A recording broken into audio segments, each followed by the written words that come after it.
Ladies and gentlemen, please silence your devices. Our program will begin momentarily.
Can anyone hear me okay?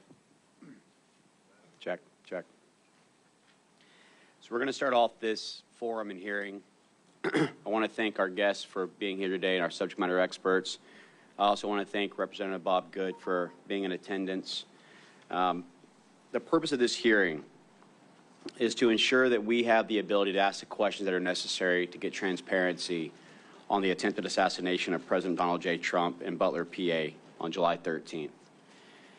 In this hearing, we will identify a lot of the actual failures, but I will be first to tell you that given the fact of the untimeliness and which point this has been conducted, you will see at this stage where I think that criminal gross negligence and purposeful intent will be indistinguishable. There was a lot of things that we can point to as critical failures. As the United States Congressman for Florida's 7th District, I had conducted at least 1,000 of these advances in my lifetime with regards to the State Department and others. And I can tell you, having worked on a counter-sniper team, having worked on an advance team, that there are critical failures that need to be identified so that the American people can understand the transparency of it, but also to raise the questions and awarenesses of why. That is the intent of this entire hearing, is to get to the why, get to those who are responsible, bearing in mind responsibility and accountability are two very different things. This is not an "I'm sorry, I'll resign, I'm finished." This is a get accountability to pursue either purposeful intent or criminal gross negligence. The questions that we have to ask is, why was a venue such as the one selected not having the adequate security? Why was the higher vantage points not covered? Why was there not a either comparable or compatible communications system or a joint operations center established? Where was the security plan, the comms plan, the data range cards? Where was the actual overwatch? Where was the ground teams as far as their rates of instruction? And what was the tactical techniques or procedures that were to be utilized that would identify and mitigate all the existing threats? I think that this is just the start as we continue to unpeel the layers and layers of why was there not an early morning briefing with all to ensure communications and last-minute security plans? Why was this surveillance drone not utilized, even though it was offered? And who ultimately is responsible and will be held accountable for one of the truly most life-changing incidents for a lot of us, where we almost lost the former president of the United States? I think that it's easy to see why an independent investigation is needed. I think that we understand that if this was to have been conducted correctly, then July 14th, we would have had immediate subpoena to get the security plans, comms plans, the motorcade operational plan, the actual counter-snipers range fan data cards, and started questioning the individuals independently to do corroborations of fact-fiction boards to see what's going on. But we hope that with the continual failures within the federal government and the lack of transparency that's been provided to date, that this will help to be a benchmark of where we can move going forward to try and rebuild the confidence in your elected officials. That we will not hide behind low-level classifications, and that we will guarantee the transparency and accountability that the American people deserve. This panel that we have put together is also to acknowledge those who have paid the ultimate sacrifice. Today is August 26th, and I would be remiss if I didn't acknowledge our 13 fallen heroes in Afghanistan of August 26, 2021, and the sacrifice that's been made on behalf of a grateful nation. It's time for us to reflect on what the cost is of these freedoms, and I also want to acknowledge the service and the murder of Corey Competore, and let his family know that we are here, we are listening, and that we will get accountability. I want to thank our members that are here as well, and I want to just end with this. While this is the first hearing of its kind to come together, it won't be the last. And that this is a message to all of Congress, that if we are not selecting people based on meritocracy, that independent investigations such as this will continue to move forward, that there are members and conservatives who will not be silenced, and that we will continue to strive for accountability in government as well as for transparency for America. And so with that, I'll turn it over to my good friend and co-chair, the Honorable Eli Crane. Thank you. Thank you guys for coming here today. Can you guys hear me in the back? Yeah. Awesome. All right, I want to also acknowledge and thank my friend and colleague Bob Good for showing up today. It's been nearly a month and a half has passed since Matthew Crooks allegedly scaled a roof in plain sight with an AR-style rifle only 140 yards from where President Trump was standing. He was then able to fire off multiple rounds, tragically killing Corey Competore while hitting President Trump within an inch of his life. That's a month and a half with frustratingly few answers and even less accountability for those who had a duty to protect President Trump. Many of the excuses that we've heard from those in leadership sound like hollow and pathetic attempts to gaslight the American people.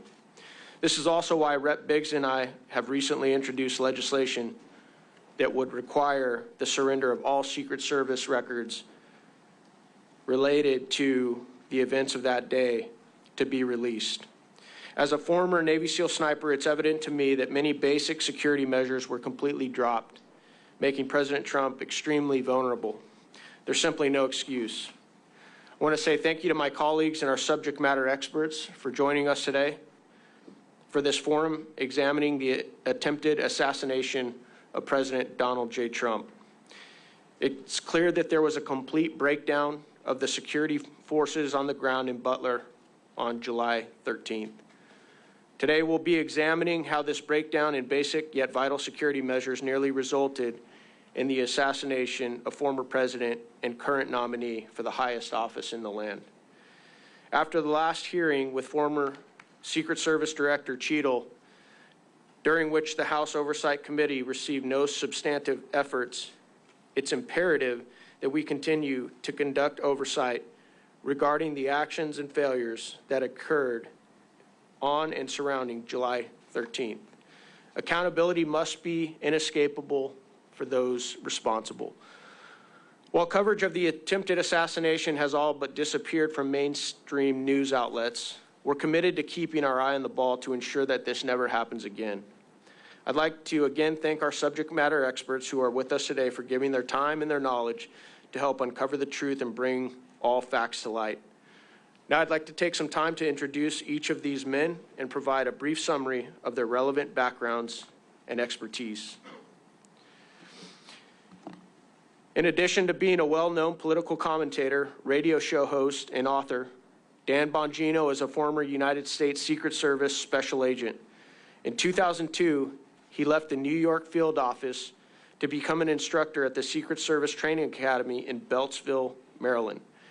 In 2006, he was assigned to the Presidential Protection Division during George W. Bush's second term. He remained on protective duty after Barack Obama became president, leaving in May 2011. Mr. Bongino, thank you for being with us. Eric Prince is an American businessman, investor, and a former U.S. Navy SEAL. Hoo-yah. He is best known for founding the private military contractor Blackwater. Prince was commissioned as an officer in the United States Navy via Officer Candidate School in 1992. Prince graduated with Buds Class 188 in 1993. He deployed with SEAL Team 8 to Haiti, the Middle East, and the Balkans. Thank you for your time, sir.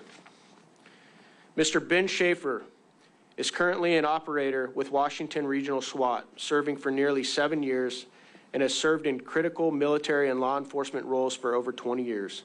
Specifically, Schaefer has experience in canine handling with multiple deployments, developing training programs for the United States Marine Corps and other private security firms. Thank you, Mr. Schaefer, for being here. These men are experts in the fields and professions incredibly relevant to the events of July 13th. I believe they'll be able to provide this forum and the American people with insights that have otherwise not been received and the attention they deserve. With that, I'll turn it over to our subject matter experts, beginning with Mr. Bongino for opening remarks.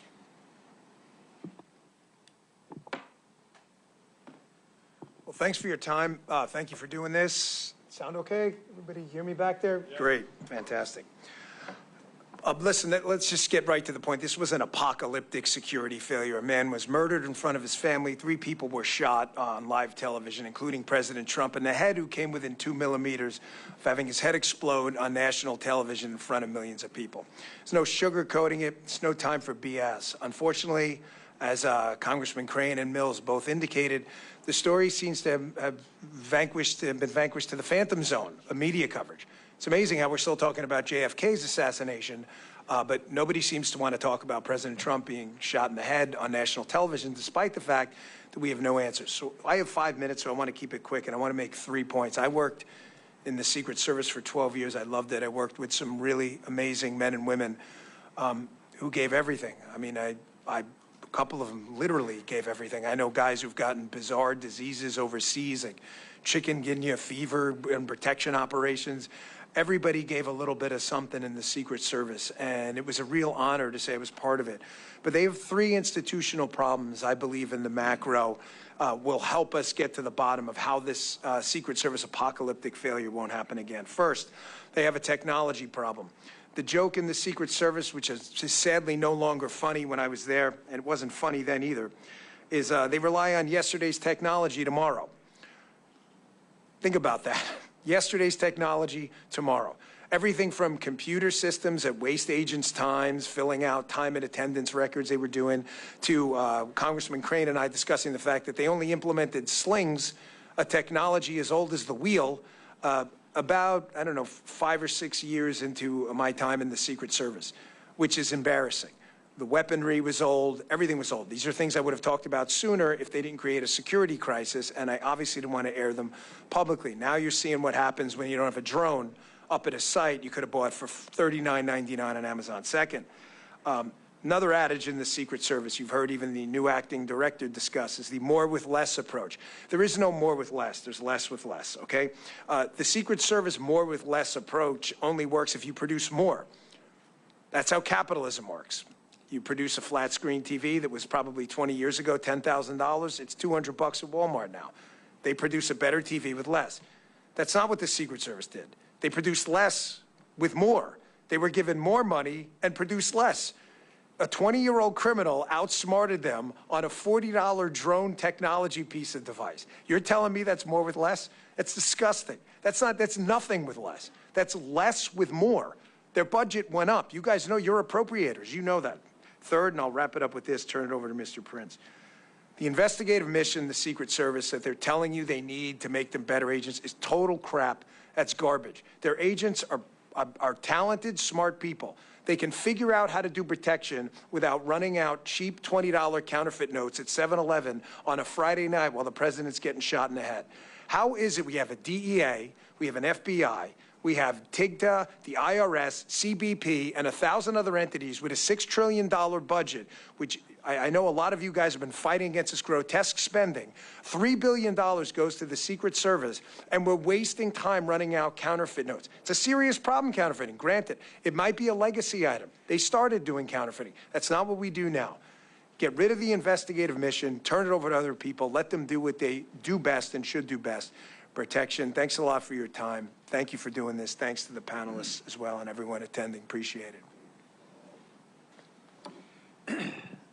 We're here today to discuss a tragedy for the United States of America that could have been the catalyst in the destruction of our republic. World War I started with botched diplomatic security. The assassination of one party's leading candidate a mere 4 months before the election, at minimum, would have unleashed unimaginable chaos and violence.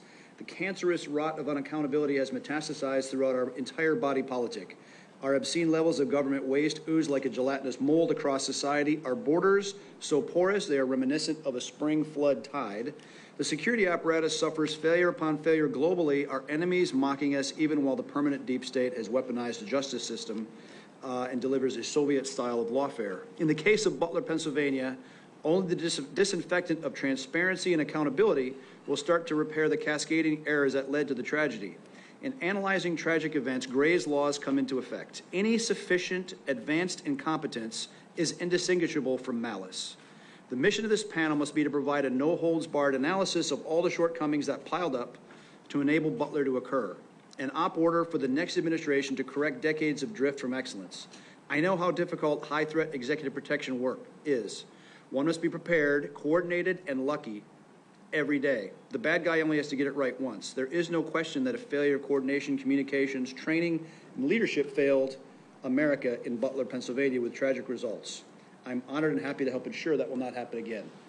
I think, and especially as we think the anniversary of the debacle that was Afghanistan, the theme of no accountability across all our agencies rings true, because no one has been held accountable for anything in Afghanistan or anything since.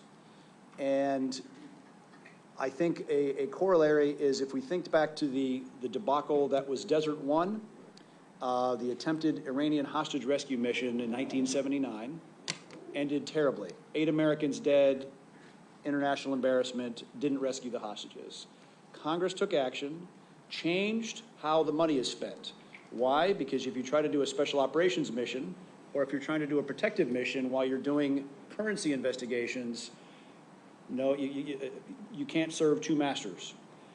They created the United States Special Operations Command to find the money and the personnel to focus on getting that mission correct. And if you think about it, the JSOC capability that the United States government has today is elegant and it's effective. And until you change the money issue and until you put people in charge that are serious about this business, we will continue to have the kind of embarrassments, both listed by Jason Chaffetz before, and we dodged a bullet. Donald J. Trump dodged a bullet. We cannot afford to have more of these.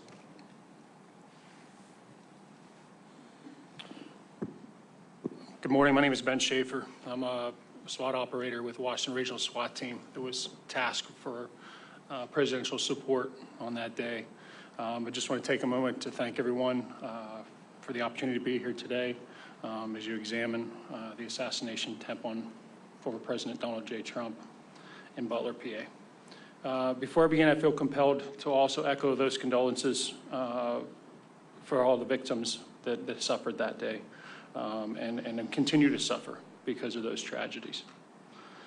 Since joining the Marine Corps in 2004, I have deployed, fought, and been recognized for exemplary service and performance in both Iraq and Afghanistan.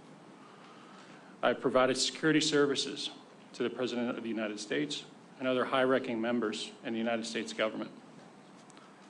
I've protected diplomatic persons, high-net-worth corporate clients, media personalities, investigative journalists, and the general public.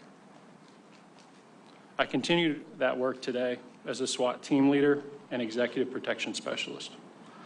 I have been recognized on numerous occasions for my high level of professionalism, proficiency, and knowledge of all security measures while working in those fields.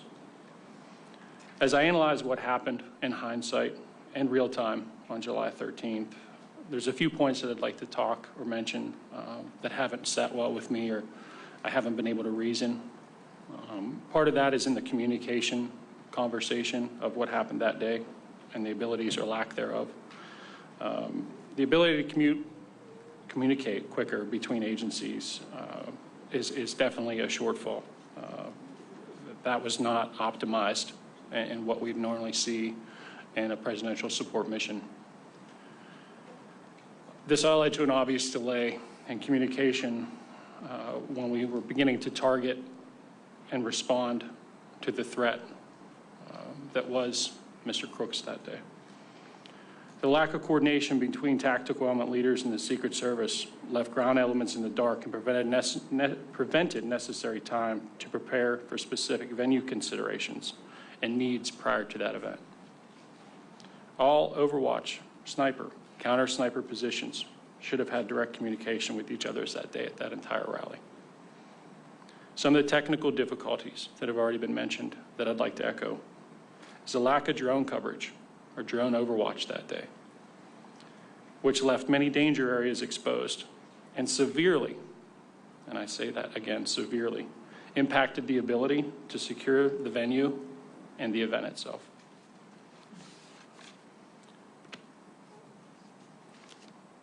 Other points of failure, other danger areas that have been noted, and I feel the need again to echo those, is the water tower that was located in the northeast section of the event. That's a major, if not catastrophic failure to not identify that that is a elevated, optimal, and opportunistic place for anyone with any kind of knowledge to wreak havoc on that event. The tasks that day broken down included local law enforcement's responsibilities that include traffic, parking, and access were their primary roles. State law enforcement handled crowd control, medical support to those in need.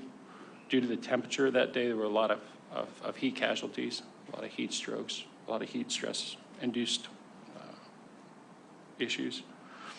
The local counter-assault teams were to neutralize and mitigate any threat to the former president. Local SWAT counter-sniper teams were to scan and hunt for anyone deemed a deadly threat to any member of the crowd or the former president. In conclusion to what I have to say today, there's no question that there were critical failures during the Butler event. It is important that we learn how and why this security failure occurred so that we can better provide safety and security to those high-ranking officials and the general public in the future. I truly believe Americans deserve that. Thank you for your opportunity to testify before you today. Happy to answer any questions that you may have. Thank you so much. This forum having come to order, I want to remind everyone that we will be going in 10-minute segments. Should there be a need to have a second round of questioning, we will then limit the second round of questioning to 5 minutes each. The first person who will start this out is the Honorable Andy Biggs. Thank you, and thank you to everybody for being here today. Appreciate it. I want to start, if we're ready, if the video is queued, I want to show a short video, if we're ready.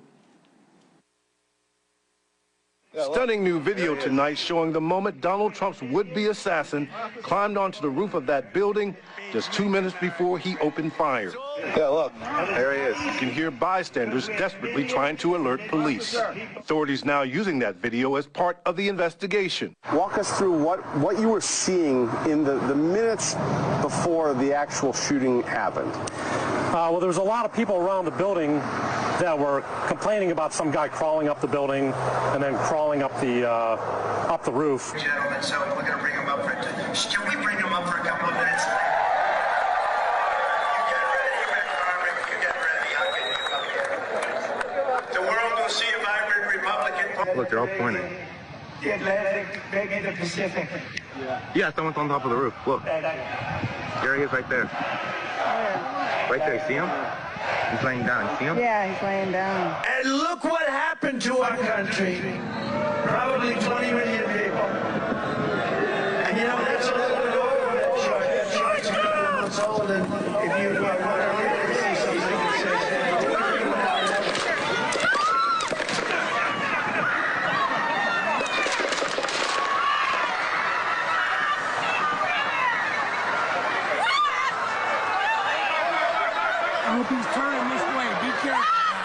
According to a former agent, Secret Service counter-sniper teams should have scoped out and advanced all those areas where there were potential threats beforehand and known what the line of sight to Trump could be. The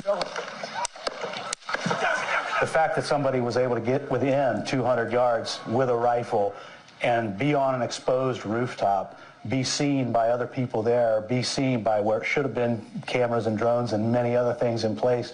To watch for that, something broke down. That shooter with that rifle should have never been that close to the former president of the United States at a venue like this. Thank you for showing that video. Appreciate that. And so we've seen aspects of those videos because those are public domain videos. One spectator was killed, and we express condolences to his family, Corey Comprador. 2 others were critically injured, David Dutch, James Copenhaver. And then narrowly escaping with his life was former President Trump. That's why we're here. And the timeline is probably too small for you to read, but I'm going to go over the timeline just briefly and with the experts here in just a second. But first, I want to acknowledge also our condolences to the 13 veterans killed in Afghanistan during that disastrous retreat. I also acknowledge our colleague Bob Good's presence today, his interest in this, appreciate his interest in this. Our former colleague Jason Chaffetz and Mark Morgan, we appreciate all of you being here today. So let's take a look at this from the local perspective. Ben, thank you for being here. Let's talk about the communications. Let's start there. Was there a central communications center in place? Yes, there were. That was provided by the Butler Emergency Services Unit. And typically, who was the Secret Service? Did they have a person on the scene, a decision maker on the scene in case an emergency happened? I believe that there were a Secret Service agent responsible for the scene. However, they were not, to my knowledge, co-located at the command center itself. And so I want to make clear.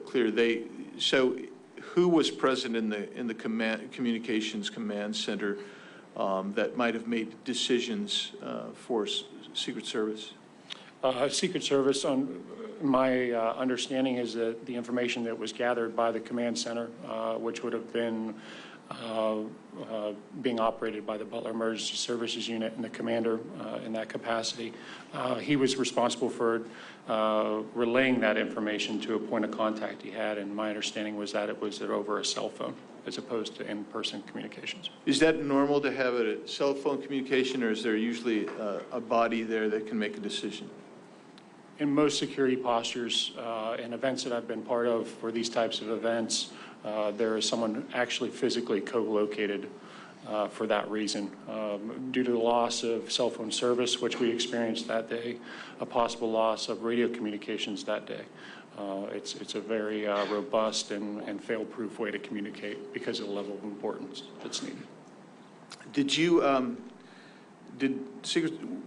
let's put it this way, were radios and communication implements offered to Secret Service by the local operators? They were, yes. And what was the form of the communication? The form of communication would have been some type of encrypted law enforcement style radio. And do you know, did the Secret Service avail themselves of that? Did they obtain those radios? I believe they were offered, but I do not believe they were taken. So they did not utilize the preferred mechanisms of communication that was offered to them? That's correct. Let's talk timeline for a second. So if we look at this timeline, it indicates to us, let me go 5:10, at 5:10 p.m., the shooter is identified as a suspicious person near the AGR building. Does that sound right to what you're understanding of the timeline? Yes, sir. And so at least some point, somebody had seen him by 5:10 p.m. That's an hour before the shooting. They adjudicated he was suspicious. And in testimony before the committees of Congress, they indicated to us that, when I say they, I'm talking Cheadle, Rowe, and Ray, the directors and interim directors of Secret Service and FBI. They indicated to us that there's a distinction between a suspicious person and a threat. And so you have a suspicious individual, you have a threat, there's an interim category as well. What's that interim category? In our line of communications from a SWAT point of view and from a tactical point of view, our escalation of people that we encounter starts out as a suspicious person, then goes to a person of interest, and then from that level upgrades to what we refer to as a threat. And each one of those warrant a different response. So the actual shooting takes place right about 6:11 p.m. So an hour elapses. How soon after the first identification of the shooter, which is at 5:10 p.m., did you? Well, before we get there, let's lay the foundation. What were you doing that day? I was in a counter sniper role with one of my teammates in the southwest quadrant of the event center. Distance-wise, it was approximately 238 yards southwest of the podium and approximately 348 southwest of the shooter's final firing position. And so he was not ever in your sector of responsibility? Nor in my visual, nor sector, nor visual. Okay. I never had visual. How soon after he's identified were you given information that, or did you hear information that there was a suspicious character that you should be alerted to? I believe those text messages came across, and just to give some background on the text message tactics. So in this type of event, as tactical officers, we try to build redundancy in communications because it's so critical. We start out in a primary role, which would have been our radios that day, communicating on a designated channel amongst all the tactical operators. Because we were in support of the host agency, which would have been the Butler, the Emergency Services Unit, we also were running a secondary channel that was our local Washington Regional SWAT Team channel. On top of that, the snipers and counter snipers, or I should just say the counter snipers, there were no snipers involved in our chat, had set up another chat to be able to provide any type of pictures or any type of relevant media or anything like that that we'd have been able to crosstalk. So did you ever see any pictures, were any pictures ever sent to you? They were. The pictures came across the chat at approximately 5:38. So about 30 minutes after the shooter, then at that time, he was a suspicious individual. That's correct. And when he gets up on the roof and he's crawling across the roof, is that what threat assessment would normally be made of that guy at that point? Sure. I think it's important to mention that, from the time the original pictures were taken, the comment of him possibly having a rangefinder or that he was confirmed to have a rangefinder at that point would have automatically escalated him in our protocols from a suspicious person into a person of interest. And that would have warranted some type of either investigatory detention or a stop and question at that point when the rangefinder became a factor. Ben, Mr. Shaver, at what point in that hour or before were you notified of the rangefinder, the use of a rangefinder? Within minutes of the original information being passed. So I would say shortly after 5:38 p.m. or 17:38. Thank you so much. My time's expired. You'll bet. Mr. Biggs, Mr. Schaefer, thank you so much. At this point, we will turn it over for 10 minutes with the Honorable Eli Crane. Thank you. I'm going to start with you, Mr. Prince. I know you have a bit of a public profile, but I'm not sure everybody here understands the depth of your experience here. What was the name of the organization that you founded, sir? Blackwater. How many employees did you have at Blackwater when you ended up selling the company? At peak of about 3,500 Americans deployed doing everything from very high-end executive security to aviation and training. 3,500. That's it's a pretty large company. Brigade size. Yeah. With other protective companies that did executive protection around the world, how did you guys rack and stack? Were you one of the largest companies, one of the smaller companies? I'd say we were the largest doing that. We never really intended to be in the security business. I started after the SEAL teams and built a training facility.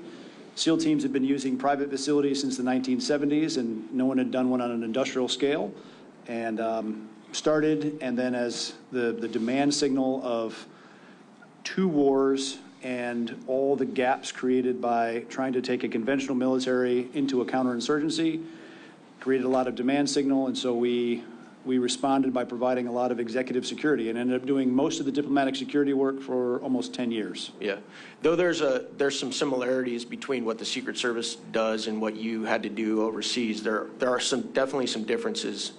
Sure. Correct. In fact, we interacted with the Secret Service whenever the president or some other senior person was coming over. In fact, before we took over security first for Paul Bremer in Iraq, the Secret Service came over to do a study if they wanted to handle it, and they didn't want to touch it at all because they are used to being able to shut down everything and create their own bubble.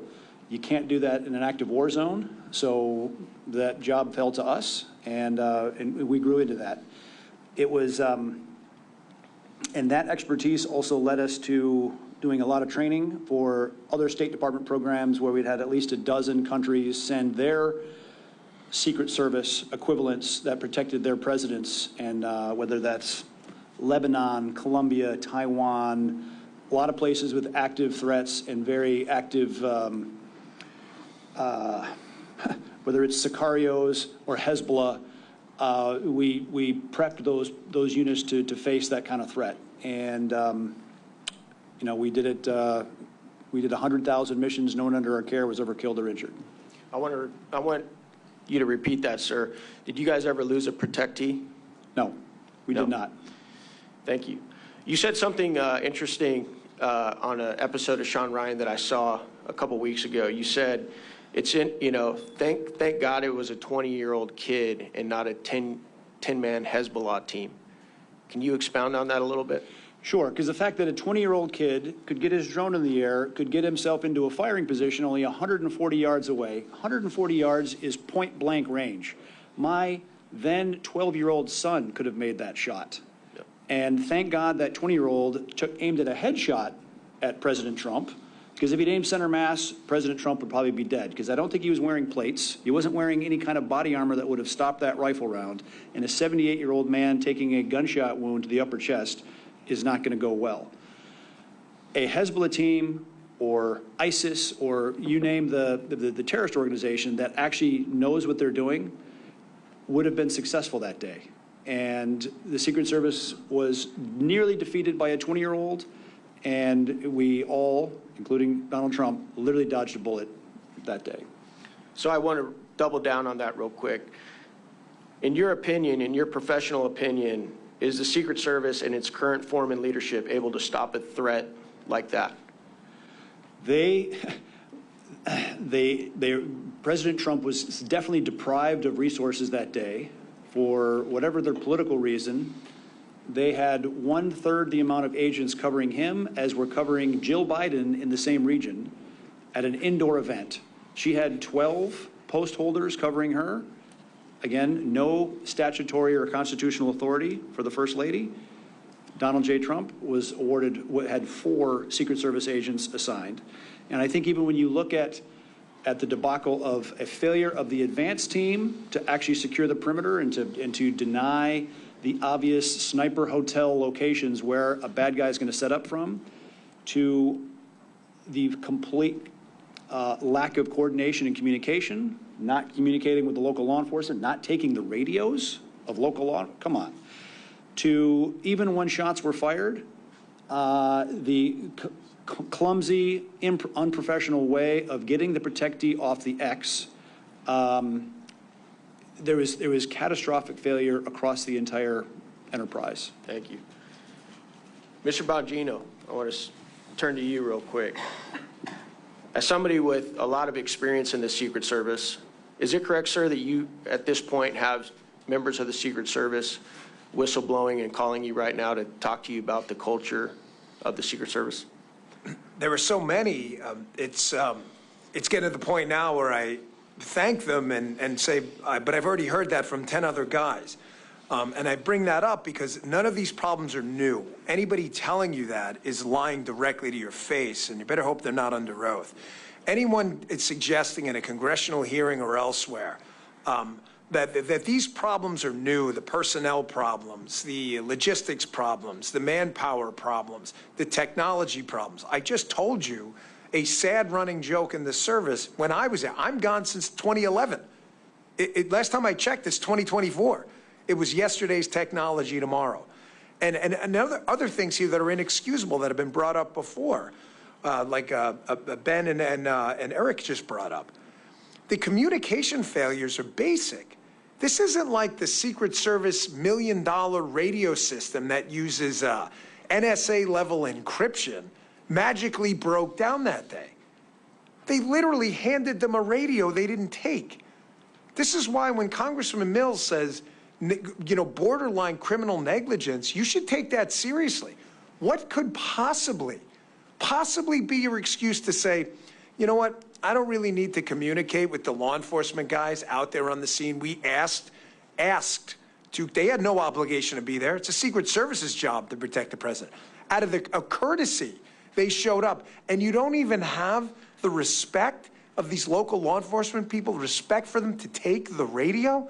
I mean, where was the CP, the command post? The way this works, so everybody understands, or it's supposed to and didn't that day, for reasons still unexplained outside of, again, obscene negligence, any trip for a high-level protectee, you're supposed to have a command post that runs the whole trip at the airport or whatever. They'll communicate with everyone. But those individual sites, like in Butler County, have security rooms themselves, which are kind of mini CPs at each site. Where was it? According to what Ben said before, and from what I've heard, it was either not there or the locals were running it, offered communications, and the Secret Service, whose job it was that day to protect President Trump, said, we're going to pass on the comms. Really, you described it as catastrophic. He's 100% correct. Eric knows exactly what he's talking about. Just apocalyptic failure. Mr. Bongino, in your opinion, is the Secret Service in a better spot today with Director Rowe in charge. No, it's worse. And sadly, I'm glad this is all being recorded, because when something else happens, and I hope it doesn't, I pray to my Lord and Savior, Jesus Christ, that I'm wrong, that you play this and go, look, that guy was crazy. You think this is the last incident, you're out of your mind. We have seen these incidents over and over. We saw the Georgia grenade incident with President Bush. They overtook the magnetometers. The Secret Service leadership in charge now with the exact same people. Exact same. Can you imagine a C-suite at a company that makes widgets? We find out that there's a design defect. The widget explodes and kills 10 people, and the CTO gets a promotion to CEO. You understand that's what happened here, correct? These are the same people. Kim Cheadle, the director, wasn't even fired. She was allowed to resign. She'll go get some cushy job somewhere, and her deputy, who is one of the guys behind these stupid waste of time things like agents wearing red ties on the detail, because this actually happened, by the way. These people will tell you this under oath if you get the right people. He was concerned about the tie color of the agents on the detail because it seemed to imply he supported President Trump. Congressman Biggs wearing a red tie. You're wearing a semi-red tie. It has nothing to do with anything. This is the kind of stuff the Secret Service was actually wasting their time with while withholding CSU counter surveillance assets and counter sniper assets from probably the most threatened man on earth. If you can explain it, good luck, because that's not the agency I worked for.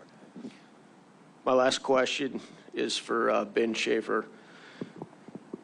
In your opinion, Mr. Schaefer, why were counter snipers in AGR that had access to the entire building, from what we've been told, not able to see crooks crawling up the roof when we've seen several videos from the ground level taken by bystanders and individuals not even tasked to be doing security were able to photograph crooks wearing no camouflage, crawling on a white roof? Why were the snipers, the local snipers, not able to see crooks and dispatch of him?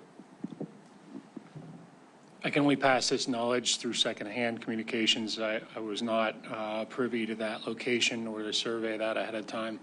Although I have spoken to those individuals that were placed in that room that day, based on the depth of the room, their placements, and the limited field of view that those windows provided. They were pretty narrow, as most standard residential windows are held. The angle was too hard for them to see that far to their east, which if they would have been facing south. Thank you so much. Appreciate my colleague Eli. With that, I'll turn over 10 minutes to the Honorable Matt Gaetz. Mr. Prince, you're one of the people I trust most about global affairs. You're constantly assessing the threat environment and intelligence. And I guess my question to you is, because this has been laid bare and these weaknesses have been exposed, are you concerned that we're likely to face not another Crooks, but perhaps a threat like you described, a team from a foreign adversary, a terrorist organization, trying to expose and exploit the weaknesses that now we've seen? I am very concerned. The inability of the Secret Service or the U.S. government writ large to adjust, to learn a painful lesson from that failure and actually make concrete changes. Because again, the fact that a 20-year-old nearly killed Donald Trump, and the failure to adapt to even yesterday's technology, let alone tomorrow's. And when you see the step change of the ability to deliver precision fires at extended ranges, the lessons being learned on the battlefield of Ukraine, the ability for small units to deliver devastating precision fire onto any target, whether it's the White House, whether it's a motorcade, whether it's a president outside or even inside somewhere, is significant, and I don't think they have any idea what's coming at them. And what Mr. Bongino seems to have told us is they haven't learned the lesson. He's told us decade after decade we should not expect the lesson to be learned by osmosis. Mr. Bongino, I will have to draw on your experience in protecting folks. I have none, but I do have some experience in observing what a government agency does when they're not telling the truth and they're trying to hide something. And the pattern recognition always goes to some form of scapegoating. We saw it at DOD when people refused the vax, they were scapegoated and driven out. We saw it at FBI when whistleblowers talked about spying at school board meetings and at Catholic churches, they were driven out. And now I take note of the fact that certain people at the Pittsburgh field office have been put on leave. And I've also seen the story change, where initially the Secret Service was blaming folks in local government, and then there was admission that there weren't appropriate responses to requests for additional manpower. So what I'd really like to do with you is bring us into that process, because Senator Hawley now has a whistleblower saying there was a manpower request that was coming out of Pittsburgh, and headquarters Secret Service was putting downward pressure on the local agents to try to reduce the intensity of that manpower request. So give Congress a little sense. How does that get developed? And then what should we think about the fact that someone is saying that headquarters was trying to get people to not make requests of enhanced protection? Well, I can give you an example from personal experience. I saw Senator Hawley's tweet. The Secret Service is going to rely on this and what they're trying to do now, and you're accurate in your analysis about how this cover-up is starting to work. What they're going to say is, well, there was no real formal request made. But here's an example, and then I'll tie something that happened to me. Imagine you're working for a company, a public company. It's actual accountability, stock will tank or whatever. You can't make products that'll kill people. You'll go out of business. If you do, there's a penalty. But imagine you're told by your safety guy, you're the CEO, and your chief safety officer says 50 to 60 times, hey, again, this widget has a defect, and if we put this out, it's going to kill someone. And it's clear after the 50th time that the CEO doesn't care. So when the 51st time you tell them the product blows up, the CEO's going to say, well, he didn't tell me yesterday. Well, he didn't tell you because he told you 50 times before and you ignored him. So what they're doing now is Ron Rowe, the acting director, who is the deputy director, the number 2, who is unbelievably, again, got a promotion out of this. A guy was murdered and someone got promoted, which is obscene and disgusting. He is part and parcel to this whole day-to-day ADPO, Assistant Director, Protective Operations, Deputy Director, Director chain that makes management decisions. When they tell you early on, we are not doing this for President Trump, Congressman. We're not doing counter-sniper teams. We're not doing CSU. And then they say, well, on that day, we didn't deny assets. You didn't have to. You've been denying them for 4 years. I was told by a direct source, this is the quote, that at Mar-a-Lago, they were begging the DTD, the Donald Trump detail, begging for enhanced security. We can't secure this place like this. And one of the quotes from one of those 3 people I just told you about was, we don't secure nightclubs. Really? What if a nightclub owner runs for president? You don't secure you secure whatever the hell they tell you to secure. That's not your job. That is what happened here. And that's what they're going to rely on. And that's where you guys, I think, have had the guts to take this on. Do not let them fall back on euphemisms and word games where they go, well, that specific day we didn't say no to any assets.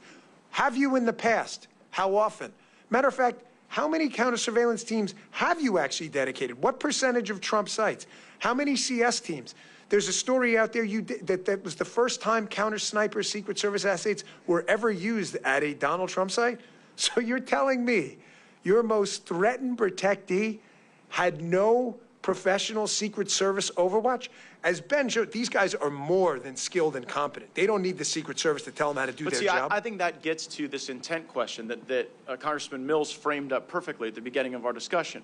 Congressman Mills says the key question here is whether this was your run-of-the-mill government incompetence or whether you see features of such just disregard for the duty at hand that you believe there's some malice. And in his opening statement, Mr. Prince says when the incompetence reaches a certain point, you can impute the malice to that. And what I think you have unique experience in is, well, like this culture of denying requests, like to Trump, or a circumstance where not even the Donald Trump detail, but the folks in the Pittsburgh field office who are not normally on the Trump detail were saying, hey, just based on this, we might need more, and they were discouraged from even making those requests, so they couldn't be denied.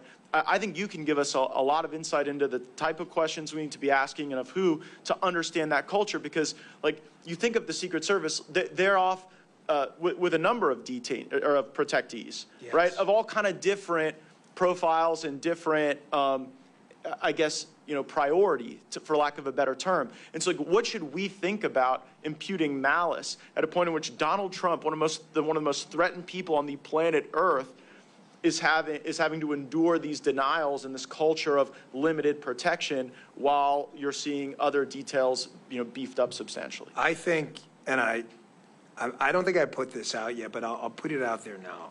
When I was there, it was definitely not a political enterprise. It just wasn't. I never once, working for President Clinton, Bush, and Obama, had anyone even remotely implicate a political motive for any decision whatsoever. However, from the commentary directed at some of the agents in charge of the Donald Trump detail, which I have heard about, clearly, it appears that for the first time in American history, we have a Secret Service that is making decisions that may not be all political, but may have a political tinge to them. So what you're saying, I would love to say, Congressman, that's the craziest thing I've ever heard. But I tell you with a pure heart, and I'm being absolutely candid, I have no skin in this game. I don't work there anymore. I am not their PR guy. I run my own business. I absolutely believe Donald Trump and an enhanced security posture he should have had would have made him look more presidential, would have facilitated the logistical operation of him traveling. I think they were concerned about optics and making him look like a big shot or whatever, word you want to throw out there. And they were making some of these decisions based purely on grade school level politics. I don't want to believe that, but I didn't want to believe it with the FBI either. I didn't want to believe it with the NIH either. I mean, a lot of these agencies that have been, I think, subject to political capture, we want to think of them as above that. And we all spend time around Secret Service. We're inspired by their patriotism and the willingness you have to literally take a bullet for someone if necessary. But just like in the military, just like at the FBI, I worry about the political capture happening at headquarters, and then that culture informing decisions in a way that's very damaging to the country. So what Mr. Bongino just said ought to be the most important work of the United States Congress, to figure out if these decisions were run-of-the-mill incompetence that you've got to deal with the better tech and the better processes and the better HR and getting rid of the DEI, but if it's something even darker and more devious than that, that must be rooted out, because what we've seen at these other agencies of government is it does not cure itself. It has to be excised, and that investigation is the most important work we can do. I thank you guys for leading this effort, and I yield back. Thank you, Mr. Gates. With that, I just want to go first to you, Mr. Prince. You said you roughly have about 3,500 at the peak of Blackwater, correct? That's right. Secret Service currently has approximately 7,000, approximately. What was your highest annual revenue, if you don't mind me asking, give or take, for that many operations? Ooh, for that, the protective mission was about 2,500 to 2,800, and that revenue would have been around $600 million. So $600 million for that. Again, that's deploying in a war zone where 41 of our men, my men, were killed. So in safe action. to say, if you had $3.3 billion allocated to you, you could have done some even more miraculous things with resource and assets, correct? I'll give a simple comparison. Around 2005, George W. Bush wanted to grow the size of the Border Patrol. I remember being called to a congressional hearing then because they compared what it would cost us to train a new CBP agent versus what the federal government was going to take. And our figure came in at 1/3. And their figure was actually higher than sending someone to Harvard for 4 years, and that's to train a guy for 4 months. That's it. So it's the federal government blows money. Like I said in my testimony. And my point is that the failed metric of government, whereby the more we spend, the better outcome we receive, is a flawed and failed measure, which is why we're at $36 trillion in deficit. And the reason I use that $3 billion, as you know, Mr. Prince, is because that's the actual amount that appropriators have allocated to the Secret Service, which means that, to Dan Bongino's comment, they shouldn't be utilizing past equipment to serve tomorrow. They should have more than enough assets and resources in place with a $3 billion budget. Would you not agree? Certainly. And I want to go to you, Mr. Bongino. I want to point out some things, because culture failure, as my colleagues point out and others, I want to mention a couple of things. August 14, 2024 is reported failure that a Secret Service agent abandoned her post without permission to breastfeed child before Donald Trump was scheduled to arrive in North Carolina. August 12, 2024, it was reported that a Secret Service special agent who was an official site agent for the July 13 Butler PA rally is under investigation for posting videos and photos for protective assignments to social media. July 27, 2024, a Secret Service agent covered the security camera of a local salon in Pittsburgh, Massachusetts before an event featuring Kamala Harris where the salon was closed, but opened it up without approval and utilizing restrooms for an hour and a half while the building's security alarm was going off. July 2nd, 2023, it was reported that a former Secret Service Director Cheadle and senior agency leader sought to destroy the cocaine found in the White House in July of 2024. The evidence was not destroyed due to pushback in individuals in the Secret Service Forensic Service divisions. May 2024, a man enters the U.S. Secret Service Miami field office through a propped open door and was not removed from the building until the following morning. April 24, 2024, a special agent assigned to Harris's detail had a mental breakdown where the agent is reported to have physically attacked the commanding agent in charge at the base after verbal disputes with other agents. Sometimes during 2023 and 2024, at least 2 people breached President Obama's Hawaii residence. Though the president wasn't there at the residence, his 2 daughters were on premise at the time. April 2023, a drunken intruder entered the home of National Security Advisor Jake Sullivan in the middle of the night. The man was able to gain access to Sullivan's home despite 24/7 Secret Service protective services in Sullivan due to the sensitive nature of his position. Now, I want to go back to a comment that you made, Mr. Bongino, where you said none of these problems are new.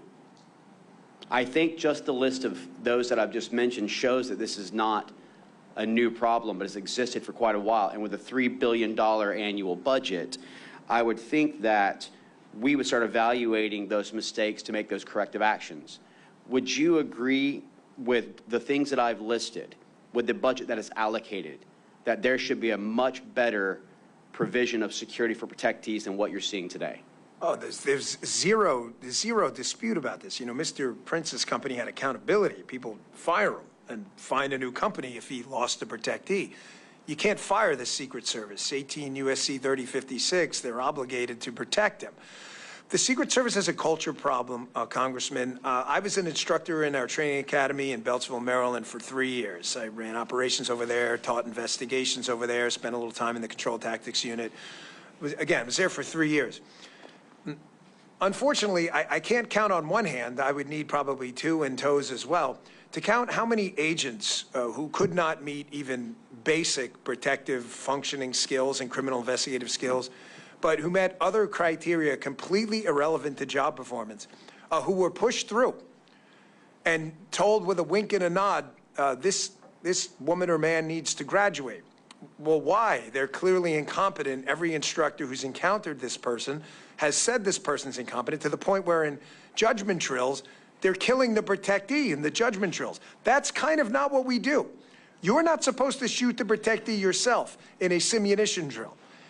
And you would say things, you would hear things, excuse me, from special agents in charge, and I encourage you all to look into this, how the training center works and how they graduate students, where they would say, well, that person files a lot of complaints, like EEO complaints. Okay, well, are they real? That sounds serious. Sounds like a serious thing to me. I take that stuff seriously. And they would say, well, they file them enough that it's become a nuisance and they're not really legitimate, but because this person files a lot of complaints, we need to graduate them. Some of those people now, matter of fact, not just a few, but many, are out on protective assignments now. And again, this is not— So what you're saying is that DEI plays a major role, not meritocracy, with regards to the current culture that has been fostered. No, not a. No, the major role. The Secret Service right now is dominated by DEI. It's not a role. It's the role. You ask agents on the president— I think that everyone's heard me say before, DEI equals DIE. You know, DEI stands for didn't earn it, and we need to be very cautious in how we do this. Ask his family. Correct. I just want to move on briefly with the time. Mr. Schaefer, I just need you to kind of confirm the no's. And when I say confirm the no's, you'll understand. Didn't take the communication platform that was given by local forces, correct? That's correct. Didn't take the surveillance drone offered by local forces, is that correct? That is correct. Didn't show up for the morning briefing to ensure that last-minute planning could be accounted for. That is correct. Didn't take any necessary measures to talk to the Kubota dealer who was 400 yards away to the 12 o'clock direct line of sight to even see whether or not they could gain access to that rooftop or talk to the owner. That is correct. Did not access the water tower, which has the highest vantage point, and provide oversight that would have also looked at the AGR building. That is correct. You know, I'm looking at all this and I'm noting a lot of no's of things that didn't happen. And unfortunately, because we've allowed this to go on for weeks and weeks, we're now going to be faced with the fact that they're going to be memorializing all these documents to reflect July 9, July 10, July 11, dotting I's, crossing T's that wasn't actually going forward. Now, I want to ask you something, Mr. Prince, because you know this all too well about counterterrorism operations. We know for a fact that we have an open border with roughly 10 million people that's come across. We know that cartels are cheering on President Joe Biden as the employee of the month every single month when you think about 2018, where you had $500 million in revenue from cartel to now $13+ billion in revenue. If you knew a president was coming in that would put things like remain in Mexico back in place, secure our borders, and cut your revenue, you have the training, you have the assets, you have the revenue, would you deem that person as a threat and want to take that individual out? It's a very simple answer, because you can see what they did in the last Mexican election that just happened a few months ago. They killed 27 conservative candidates, assassinated while campaigning. And noting that you had the successful counterterrorism operation that eliminated the shadow master, Qasem Soleimani of Quds Force, as well as for Abu Mahdi al-Mohandes, who led the Iranian proxy militias of Iraq, would you deem that as them declaring a fatwa to increase your threat profile as an individual protectee? Certainly the Iranians would see it as a risk worth taking. And you also note that a question that needs to be asked of the FBI is that on July 12th, a 46-year-old Pakistani male named Burchan was actually captured, who had also plotted assassination against President Donald J. Trump and 35 elected officials. The question is how did you think an individual who's on a terrorist watch list, landed in Houston, Texas, was questioned by the FBI, and I would love to hear his answers because they must have been spectacular, and then released, noting that this individual flew from Pakistan to Iran for 4 days prior to this? Would you note that as very questionable? Again, you can put him in the long list of other people that don't belong here, that our federal government is failing to do their job. Thank you. With that, I have run out of my time. I will now hand it over to the Honorable Chip Roy for 10 minutes. I thank my friend from Florida, Mr. Mills. I thank my colleagues here. I thank you, gentlemen, for testifying here today. And I'd ask my staff they'd put the map up here on the board. And if you would please, the technology folks, would you please play the shooter on roof behind President Trump angle video? And as we get this queued up and we start to play it, I'm gonna ask you some questions. I'm gonna start with you, Mr. Bongino. Trying to through the question that I'm wrestling with, a lot of Americans are wrestling with, which is whether or not the failures here that we're all observing. Everybody agrees there was failure, almost catastrophic failure, and certainly catastrophic for Mr. Comparator and his family. But was there more? Was there willful blindness here? So if you could cue up the video, that'd be great. They've got that queued up. If they don't, then I'm just going to go ahead and proceed. Great gentlemen. So we're going to bring him up for can we bring him up for a couple of minutes? You get ready, McCormick. You get ready. I'll get you up here. The world will see a vibrant Republican. See beyond the president, you can see the shooter moving across the roof. Now, I look at this as someone who is a prosecutor, who worked in the U.S. Attorney's Office, who worked in the Attorney General's office, not as someone who was a sniper like Mr. Mills or Mr. Crane, working in the Secret Service. But to be very clear, the perimeter, the building he shot from is outside of the perimeter. And the video we see, we can see him clearly just a mere 130 yards away. So here's the setup that I want to ask. I'm going to start with you, Mr. Bongino. Do you believe that you can just chalk up to mere incompetence that the Secret Service did not attend the 9 o'clock meeting for scheduling purposes? They literally just didn't attend. Can you chalk up, and just, I'm going to go down the list and just jump in. Can you chalk up to mere incompetence the conversations about the communications that we talked about before, where you didn't have a body present and they were using the cell phones, and they did not retrieve the radios, as Mr. Higgins has reported? Can you chalk it up to mere incompetence that they identified crooks about an hour ahead of time, and that President Trump, was never removed from the stage? They didn't delay, they didn't hold him back, they didn't remove him from the potential danger. That the perimeter did not include the buildings around over here, and to the extent should there have been a perimeter that was farther out, and to the extent that the perimeter wasn't farther out, that they at least make sure the building wasn't covered. Is that just incompetence? Is it just incompetence that there was no drone being flown and the drone was turned down by the Secret Service? Was it just incompetence that the shooter had a drone, as the FBI director testified in front of the House Judiciary Committee, that he literally had flying within a couple hundred feet of the stage the same day, mere hours before the shooting? Is it just incompetence, what we're hearing now about the whistleblower saying that there were no canines? Was it just incompetence that there wasn't sufficient policing along the security border? Was it just incompetence that there was allegedly an abandoning of the post due to heat? That there was supposed to be someone on top of the roof and that they didn't get on the roof because it was too hot? Is it just incompetence that there was additional security requests turned down according to the memos that we saw out of Senator Josh Hawley and encouraging agents not to request to additional security requests? And was it just incompetence what we saw with respect to the police body footage, which I'll play here in just a second if we could cue up the police body footage video, where you've got the local police talking about what they said to the Secret Service. If y'all could play that video real quick, and then I want you to respond. Well, body's a good, that's a good word. I told them they need to post the guy over here.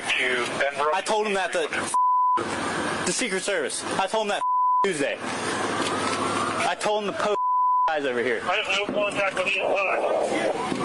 What? I thought you guys were. No, we're inside. Alpha 1, Bravo 1. Thank you. Okay, that's good. Thank you all.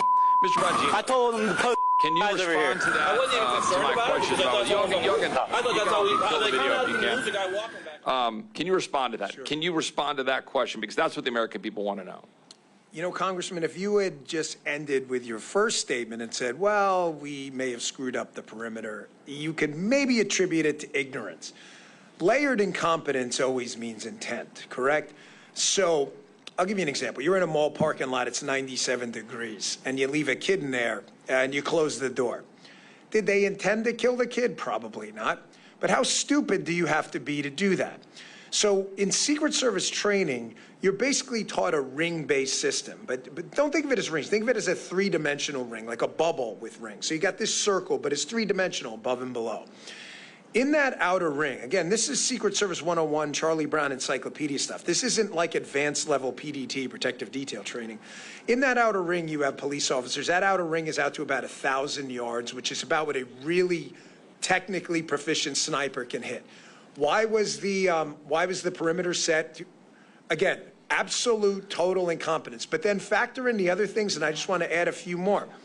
How is it that a counter surveillance unit whose actual job is to detect, to counter surveillance, that's what they do. They're the best at what they do. We asked the question during the conversation we had earlier. How is it that they missed this guy roaming around when the police officers, clearly using their good law enforcement instincts, said we've got a problem? The answer is because they weren't there. Is that incompetence, or is that shutting the door in 97 degrees with your kid there going, I just didn't know? How did you not have a roof line 130 yards away secured when you're taught day one in Secret Service training that the effective range of a really quality sniper is out to 1,000 yards? How did you not have a drone? That not only did you not have a drone, again, this is where we get to the shutting the door in 97 degrees and pretending you didn't know. It was offered. They offered you a drone. It's unforgivable. And just think of the rings quickly, and I'll wrap this up. So in the outer ring, you have police officers, you have counter surveillance, and you have a protective intelligence team. Protective intelligence team is trained to go and find threats. They miss them. There's no counter surveillance team. The cops catch it, but because the comms break down, they miss it. In that middle perimeter, you have what they call post standers. Post standers they're not DTD agents. They're field office agents. They're not Donald Trump detail agents. Those guys were not even Secret Service. They were HSI, most of them, who are great guys and were fantastic. But that's not what they do. If you grab me as a former Secret Service guy and said, hey, Dan, can you go do a Homeland Security investigation on this? No, that's not what I learned. We are training Secret Service agents to do protection so we don't have to use other entities that don't do protection. So that's the middle perimeter. So that breaks down.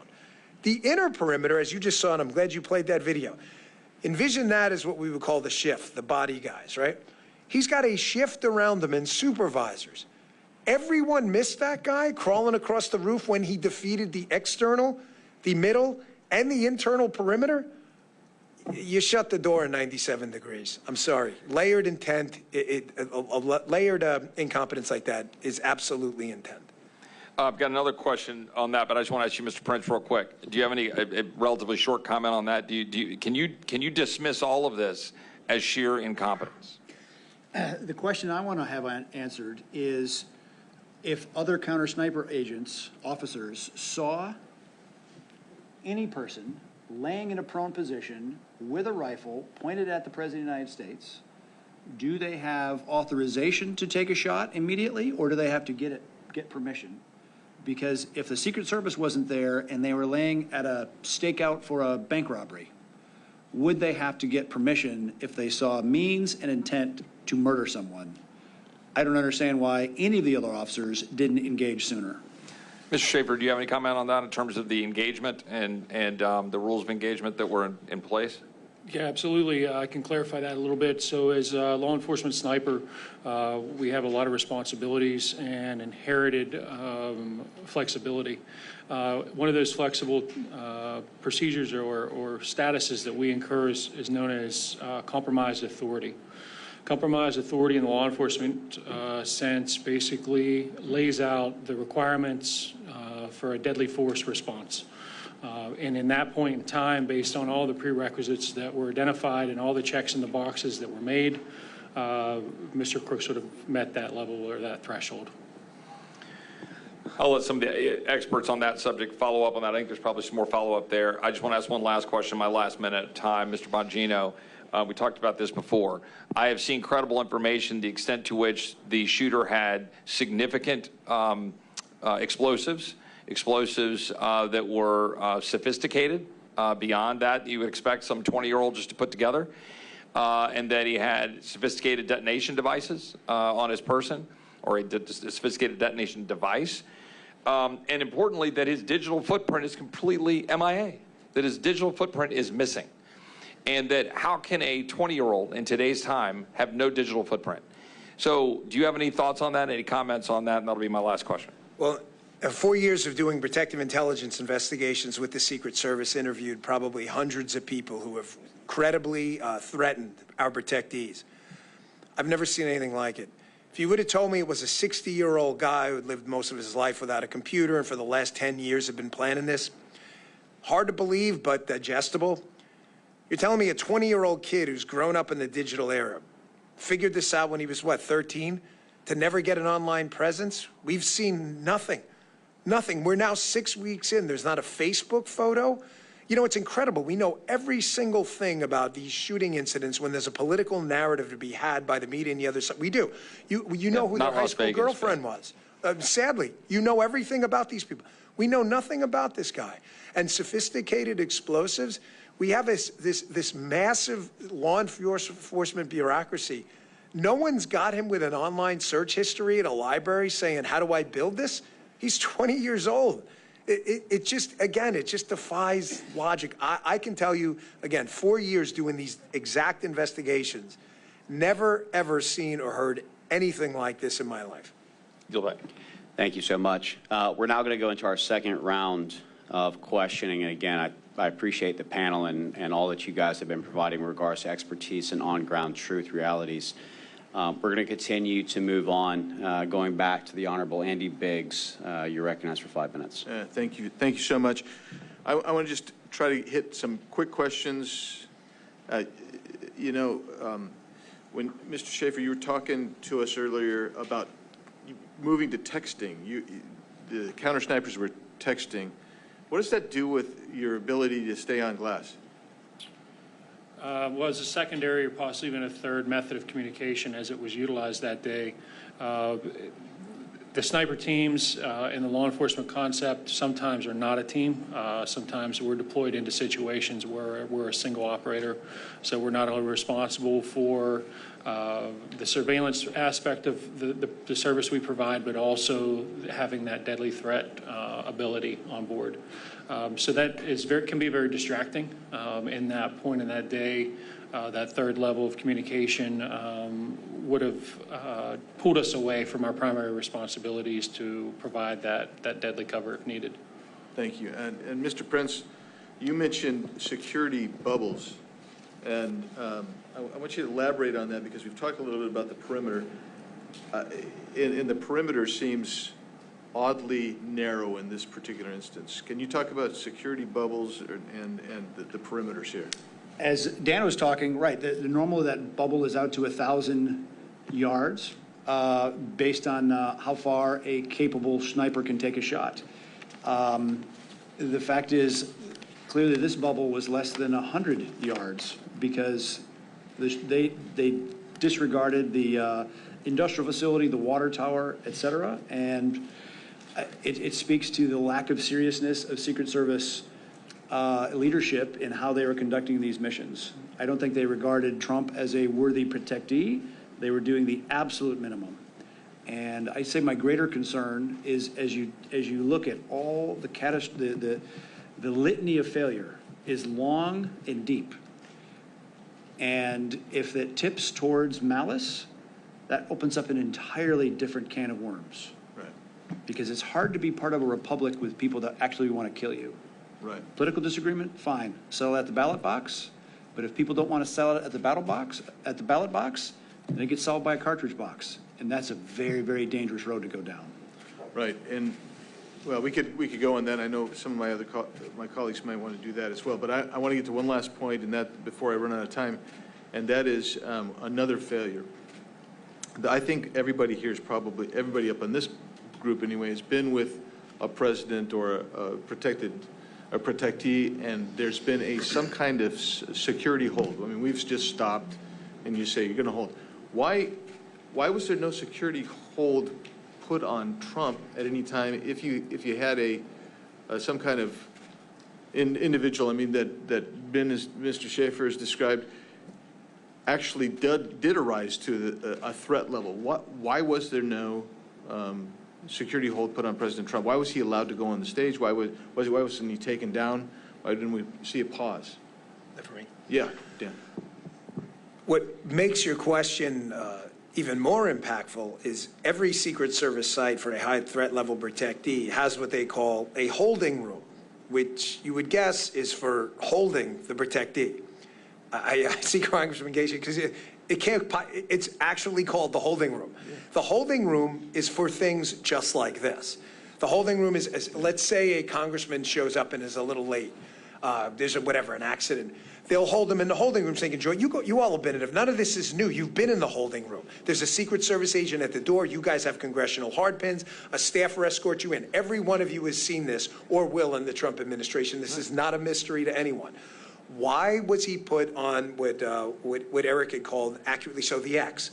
We use the exact same terminology as the military. The X is where that protectee or that limo with the protectee in it is.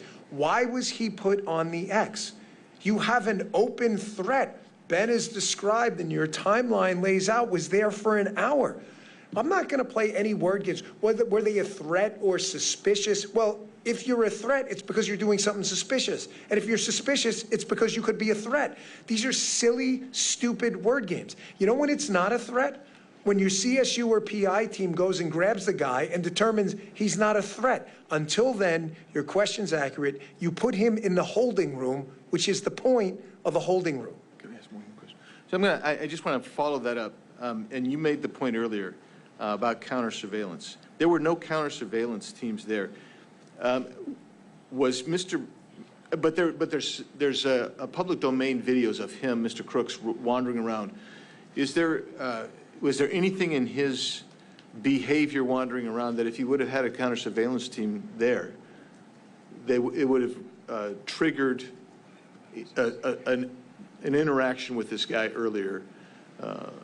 I'm going to answer yes, but respectfully, and I know you understand, the CSU and PI teams are trained in very specific behavioral indicators that would give off, and speaking about them openly would probably give operational knowledge to bad guys. I know you understand that, but the short answer is not only one, but many behavioral indicators he was giving off that if we could talk in a secure setting, you'd be like, how did they miss this? The CSU team would not have missed it if they were there, which they weren't. Thank you so much, Mr. Biggs. We will now go to the Honorable Eli Crane for 5 minutes. Thank you. Mr. Bongino, do you have any confidence that Secret Service has learned their lesson? No, because I've been involved in a number of, we have 10 years in the Secret Service. I was in the training center when the Georgia grenade nearly exploded. And, you know, the only reason it didn't kill President Bush is because the guy wrapped it in a towel. That's it. It's the only reason he survived, because we got lucky. And the changes made from that lasted about a month. They added more magnetometers. And then basically the same problems resurface again, so no. I want to read a text to you and see what your thoughts are on this. Do you know who Joe Kent is, Mr. Bongino? Joe Kent, he's running for Congress right now, Special Forces guy, yes, up in Washington. Yeah. This is a text he sent me on, I believe, Monday, August 19th. He said, "Hey, brother, I know you are doing an independent J13 investigation. I want to share this anecdote with you from my experience with Speaker Mike Johnson's U.S. Secret Service detail this weekend. Bottom line up front, Speaker's detail was incredibly lax, failed to seal off all entrances to a very small venue. Johnson wasn't secured and very easy to access. Long version. We had a local steakhouse host my fundraiser with the Speaker. Location was only available after people RSVP'd. But the entrances to the steakhouse had Kent for Congress signs on the two entrances. One entrance was inside the hotel, one out on the street in a busy pedestrian area. I arrived about 45 minutes early to check out the venue and to make sure my team had stuff ready. I also wanted to see if the U.S. Secret Service had a checkpoint set up. I carry everywhere. I planned on leaving my pistol in a hotel room my team had there. I entered the hotel, followed the Kent signs into the steakhouse, and immediately walked up to the unsecured holding room the Speaker was in. He was on a call, so he did not notice me. Neither did any of his detail. His detail was inside the restaurant just BSing. No control over the two entrances at all. Once the event started, they put on a good show and looked the part. I can't interpret their intent, but they failed a basic, simple task. Secure the two entry points, a shocking level of incompetence. The event was in Vancouver in the shadow of Portland, Oregon. Mr. Bongino, is Speaker Johnson, what's his job? Well, that would be Capitol Hill Police, but it speaks to a larger issue with these security failures. What was mentioned about 3/4 of the way through that text, where everything becomes about optics. I'll give you just a quick example. You know, think about this. Why are Secret Service agents out there wearing suits? You don't see that with a lot of Israeli Shin Bet and others, because the threat over there is existential every day. I mean, these are little things. You're worried about optics and what people look like, you know, red ties on agents and guys who've got their shoes shined, when you're not worried about door kickers who are going to keep you alive. The good show part is a problem, and it's ubiquitous, whether it's DSS, whether it's Capitol, whether it's Secret Service. We have to start focusing on job tasks and not, you know, operational optics or who's got the freshly pressed suit on. These guys have to be out there ready to go into action and defeat that 15, 20-man Hezbollah team or group of Sicarios Eric's talking about before. This was a 20-year-old kid who broke them down. Can you imagine if they had detonated, taken out that fence line, and rushed a 10, 15-man team in there with rifles and heavy weapons? You know, there would have been a mass murder scene. That motorcade would have never gotten out of there. Yeah. Thank you. You were talking about slings earlier and how long it took the Secret Service to adopt slings on their primary weapon system. Why is it important to have a sling on primary weapon system? And what is this? Why did it take so long for the Secret Service to get on board with having their agents carry slings? You know, I candidly wish I was joking with you guys, but I'm not. The Secret Service's operating kind of de facto motto when I was there about technology, we're laughingly calling it sling technology. I mean, it's like technology like the wheels technology, right? Is because we've always done it that way. I'm not kidding. You get a bunch of Secret Service agents up here and you get them on the record, and they will tell you exactly that. You know, I remember when GPS technology first started, and President Bush was riding his bike, and we brought a guy into headquarters, and we said, hey, we're losing President Bush a lot on the bike. I mean, he was a good biker. He'd go in the woods. And, I mean, the guys were with him, but the motorcade was having a hard time finding him. Well, maybe we should look at this thing called GPS. We've never done it that way before. Why would you need a sling? For 1,000 different reasons. You may need to go hands-on. You may need to grab a ladder. You may have a weapons malfunction. What are you going to do, hand the weapon to someone else in the crowd while I get my pistol? This is technology the military's been using, as you know, for since World War I. Who knows? It's just, it's a mentality where no one wants to take a chance. And if nothing's happened because they got lucky in the past, then there's no reason to change anything. Mr. Prince, I heard you had an interesting take on a public episode that I heard you doing an interview on. A lot of Americans believe that this was possibly an inside job, just based on everything that they've seen leading up to the assassination attempt. They saw efforts to impeach Donald Trump. They saw efforts to, put him into bankruptcy. They saw the DOJ weaponized against him, and they saw, folks try and put him in jail for 750 years, and then this happens. I know you have an interesting take on that where you really don't believe that. Can you go ahead and share that with this panel today?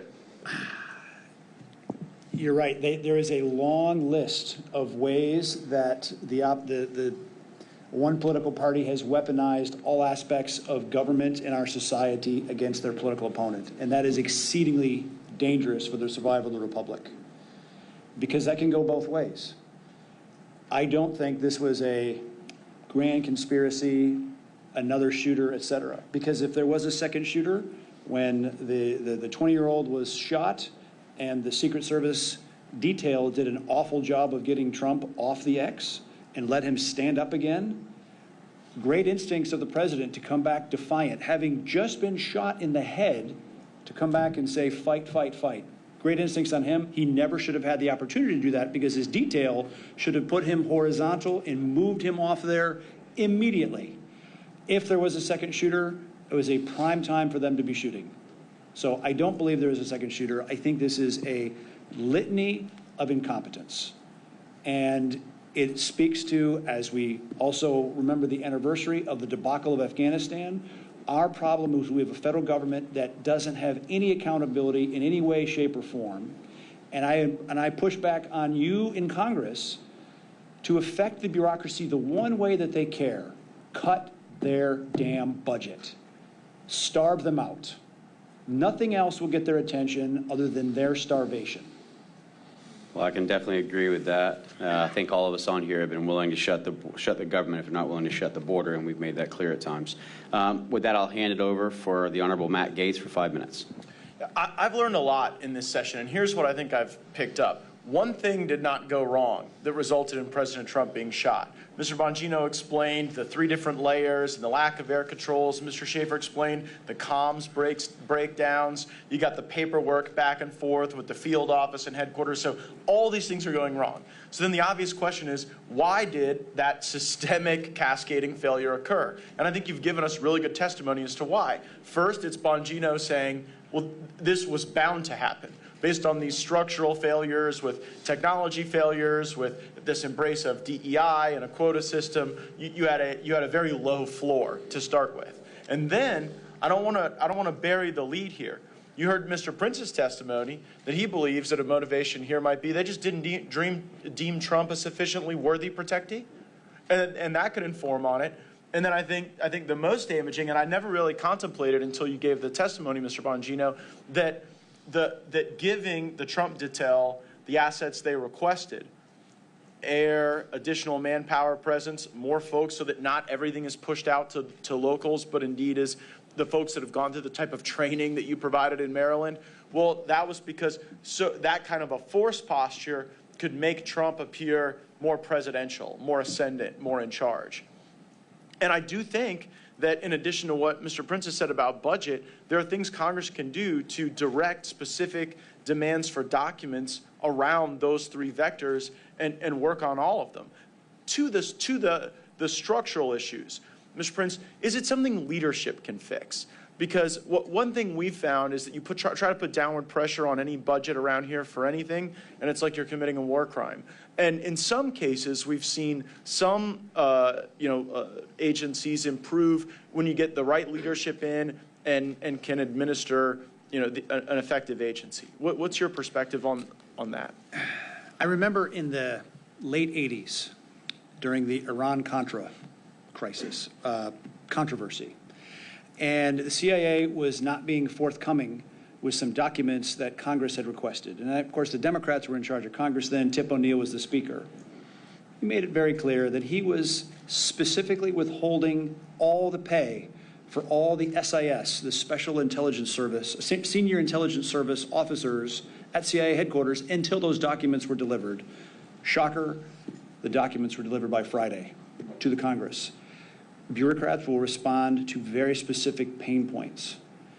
I think it even speaks wider than this debacle in Butler, Pennsylvania, but the fact that and it speaks to under-resourcing Trump, they no-resourced Bobby Kennedy, RFK, when his uncle assassinated while president, his father assassinated while attorney general for the act of politics in America, and they denied him. So it is not too much to surmise that a politicized Secret Service succumbing to the whims of Jill Biden, sending 4 post holders to cover Trump, 12 to cover Jill Biden. At that point, no coverage of Bobby Kennedy. Again, this can only be solved. Congress has the power of purse. Use it as a large bludgeon. Yeah, Mr. Schaefer, is there any dynamic you think I've missed in sort of summarizing this as, low agency performance generally layered with the other dynamics that the other witnesses have shared? I don't believe so, Congressman. I think you've covered most of the relevant points in describing how that posture all relates and how this, began as maybe a single failure and multiplied into a much greater failure, just based on different levels. I'll say that, the local law enforcement agencies that were involved that day, both tactical and non-tactical, were improvising, adapting, and overcoming to a lack of intelligence that was provided to them that day. In my historical background, in the Marine Corps, these types of events require planning, require reconnaissance, require intelligence in multiple stages. It requires rehearsals, things that were not seen in this event for this day. My knowledge is when I came onto the scene that morning, that I was fed multiple briefs and multiple maps of the area. I gathered information as much as I could the night before, which is about the same time as my commander had received the briefings for that day. So we really felt like we were on the back foot and just tried to overcome that throughout the day and gather what we could. Great, thank you. My time's expired, but I think you've all provided us excellent areas for further inquiry. Thank you, Mr. Gates. I want to go over some forensic questions because I think that as we continue to peel the layers back, what we don't find is enough answers, but more questions that need to be asked. Just in a quick yes or no, do you find it odd that literally only days after the attempted assassination on President Donald J. Trump, while the roof was too sloped to place individuals for counter-sniper operations, that it wasn't too sloped to a roof for the FBI to go ahead and tamper, in my opinion, with evidence by washing the roof off that may have had significant evidence on it? Do you find that odd? Yes, I do, Congress. Mr. Prince? Yeah, I certainly don't realize, I don't understand what the rush was to wash a roof. Mr. Bongino? No doubt. Do we also find it odd that, as of recent, one of our colleagues, Representative Higgins, had uncovered the fact that the body of Matthew Crooks had not only been released and cremated, but that the coroner who's responsible for releasing the body had no knowledge of it? Mr. Schaefer? Yes, absolutely. Mr. Prince? It sounds like destruction of evidence. Mr. Bongino? Given the gravity of what happened, absolutely. Do you also find it odd that no ballistics, no toxicology report, no confidence in the actual, proof of who it was who took the shot has been provided to date? And also, just to follow on to that, how quickly the crime scene at the home was actually released before any evidence had been obtained and released? Mr. Schaefer? In total analysis of your question, I think it warrants maybe a little more than a yes or no. I absolutely find that to be troubling. I also find that there were multiple friendlies that engaged the shooter that day, and no report has been given back to that local agency that was involved in that information. I feel that's critical. Mr. Prince? Yeah, again, there's a lot of things that just smell around the entire thing, and like I said in my opening statement, only the disinfectants of transparency will clean this up. And so covering it up and hiding only compounds an already a really bad look on the federal government. Mr. Bongino? Yeah, I'll say again, given the gravity of the situation, extremely odd. Do we find it odd that in addition to a 20-year-old not having a social media presence and being scrubbed, that in addition to having the knowledge on how to create sophisticated explosive devices with a multi-channel transmitter, that there was also leaked evidence or leaked information on regards to 3 encrypted accounts? Do you find it odd that these encrypted accounts, which are overseas, has not been discussed and or talked about at any point? Mr. Schaefer? Absolutely, Congressman. Mr. Prince? In the same way that Congress passed a law in 1992 that within 25 years, all things related to the Kennedy assassination were supposed to be declassified and released, why cover this up? Why, again, what is being covered and what is being covered up and why? And it makes a bad situation even worse. Mr. Bongino? Odd, to say the least, yes. I want to go back to something earlier as well. Mr. Bongino, Secret Service, NYPD, worked in the actual training of it. Do you believe that a protective detail should be appointed based upon the title you carry or the threat level based upon the office in which you are to obtain? It should exclusively be based on a threat assessment. It should have nothing to do with the title.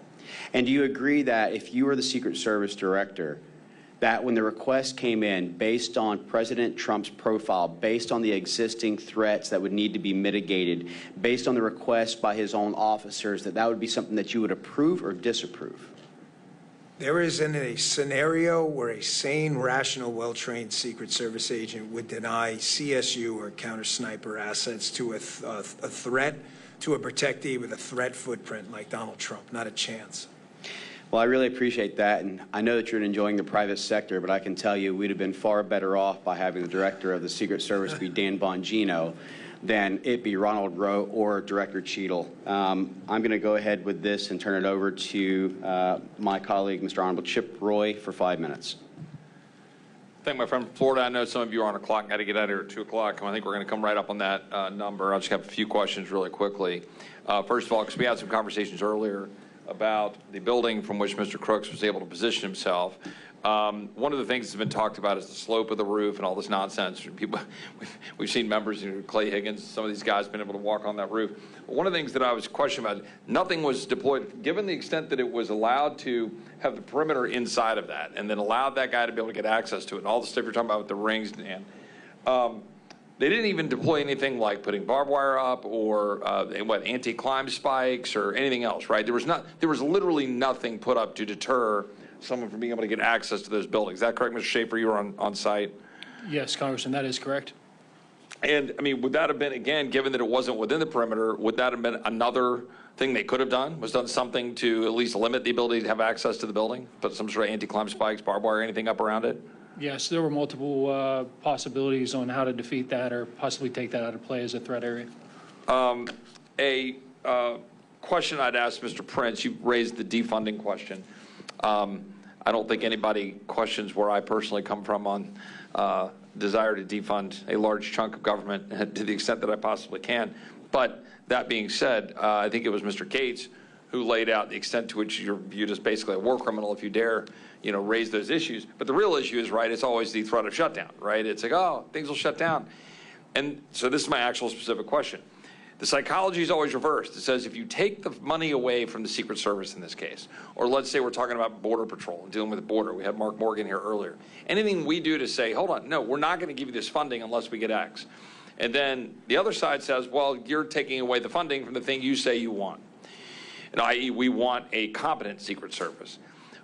what is your response to that as someone who has been an effective and efficient manager of a large-scale organization dealing with security, to push back on that argument, which I think is a flawed argument? I have my own views on it, but I want to hear your thoughts.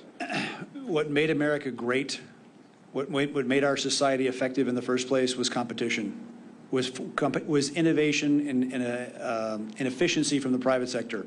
Government did not make America great.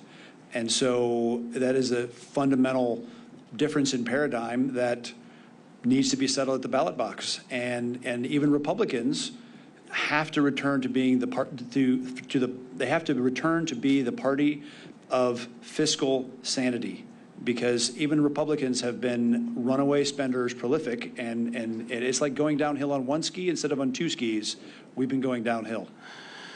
Mr. Schaefer, and this is a question that I don't know exactly what you're going to say to it, but as someone who's on the ground and familiar with it, was there anything, we have that video, which I'm not going to pull up for sake of time, where you've got the sniper sitting up on the roof behind the president, right, and seemed to be looking across the direction where Mr. Crooks was located.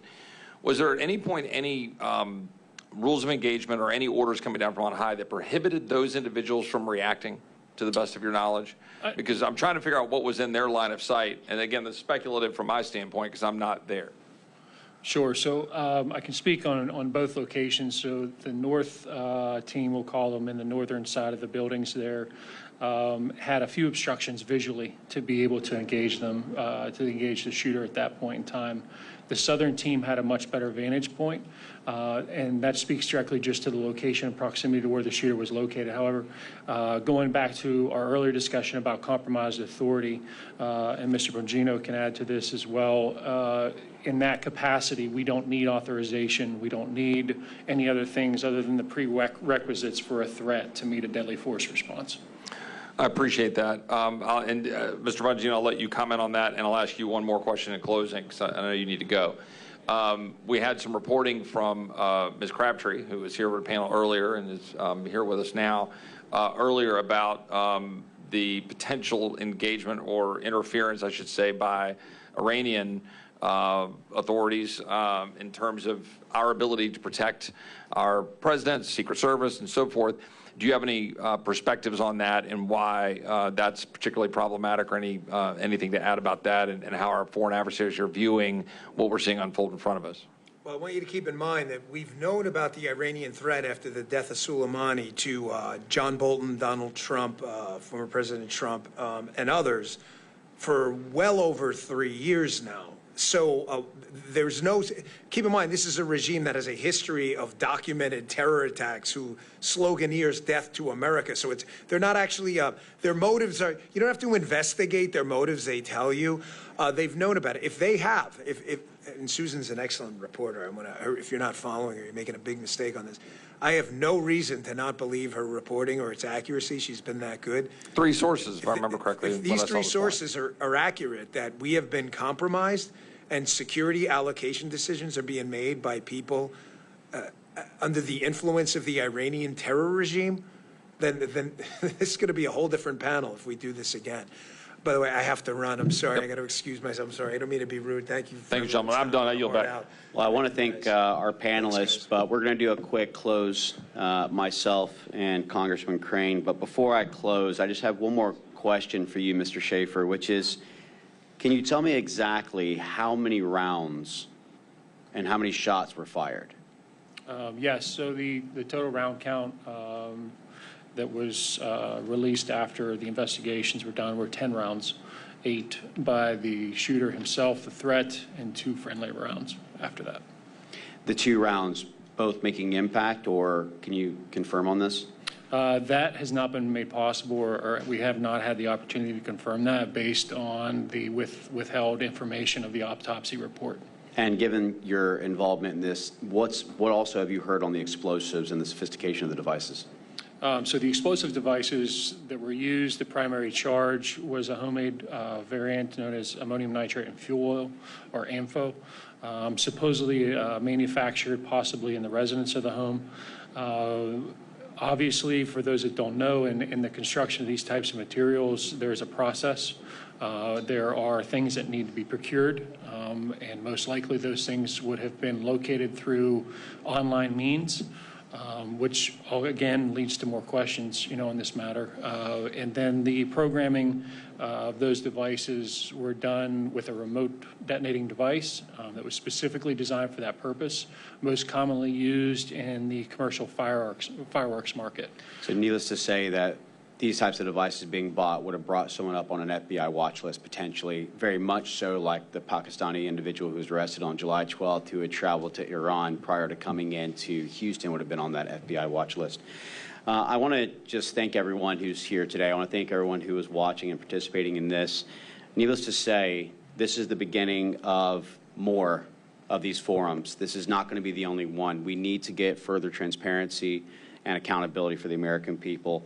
What we know is that not only was it a catastrophic failure, but all of our subject matter experts and our on ground has confirmed the suspicions that we all know to be true, which is how much of this is criminal gross negligence, how much of this was potentially compromised and purposeful intent, and how much more information is the FBI, the Department of Justice, the Secret Service, and Congress going to be willing to obtain in an effort to try and go ahead and provide this to you, we the people. I think that it's key that we not hide behind the lowest levels of classifications behind closed doors in any of our committees, understanding that Congress and our salaries are paid for by the American taxpayers, our House is paid for by the American taxpayers, and therefore the information, too, should be available to the American taxpayers. I think that we look at what was the coordination efforts between ESU, HSI, and Secret Service. I think we get to the bottom of who refused, not when, not what, but who refused the surveillance drone, who refused to utilize the communications that were provided, who refused to provide the site security plan that would have shown all the available buildings.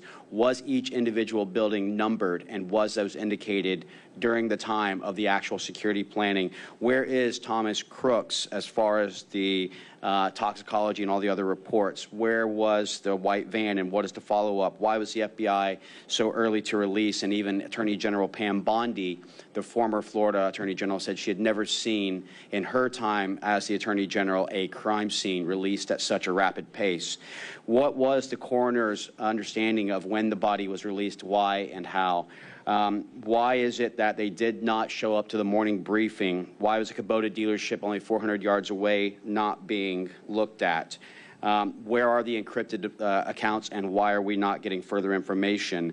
Again, I think that we're understanding that we've investigated the culture of the Secret Service and what needs to change, and why DEI is not healthy for our military, for our security services, or otherwise. But I think that we need to further investigate the questions of why did this take place, how did this take place, and what do we do to prevent it in the future and moving forward? I thank everybody, and I'll turn it over for the final and closing remarks by my colleague, Congressman Eli Crane. Thank you guys for coming. Thank you to the witnesses for coming today. I want to especially thank Ben Schaefer for coming out today. Anytime you're in law enforcement and you take the risk to come and testify before Congress like this, it takes a lot of courage. So, Ben, thank you. I know a lot of other individuals would not be willing to come testify. I also want to thank Mr. Prince for providing your expertise. This is for any whistleblowers out there that want to work with this committee as we move forward, or this panel, whatever we're calling it. The email is now live if you want to reach out. It's j13tipline@mail.house.gov. That is j13tipline@mail.house.gov.